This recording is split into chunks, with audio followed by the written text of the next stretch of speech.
I am Father Dion, the Post-Catholic Chaplain of the Headquarters and Headquarters Support Group, Philippine Army. And this is Salita ng Diyos, ang ating gabay.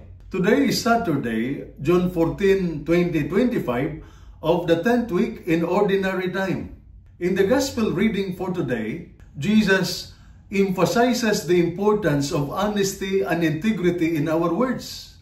He says, "Let your yes mean yes, and your no mean no. Anything more comes from the evil one."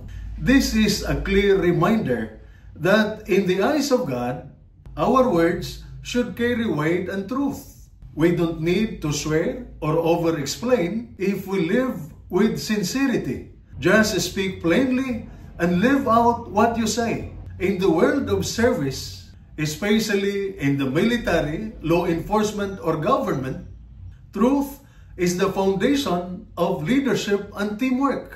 If a leader makes promises he does not keep, he loses credibility. If a soldier or a team member distorts reports or makes empty commitments, the whole unit suffers.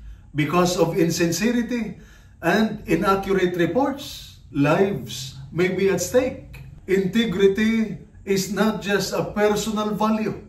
It is a communal strength. So, let your yes be dependable.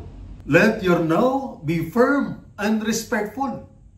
That is the kind of character that earns respect and inspires others. Living in truth is not always easy.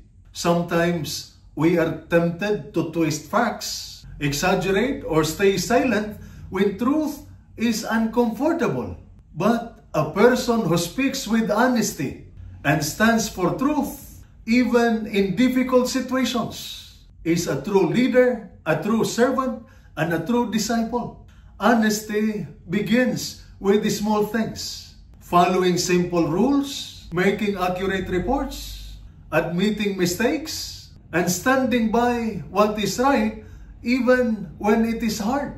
These small acts build trust, credibility, and moral strength.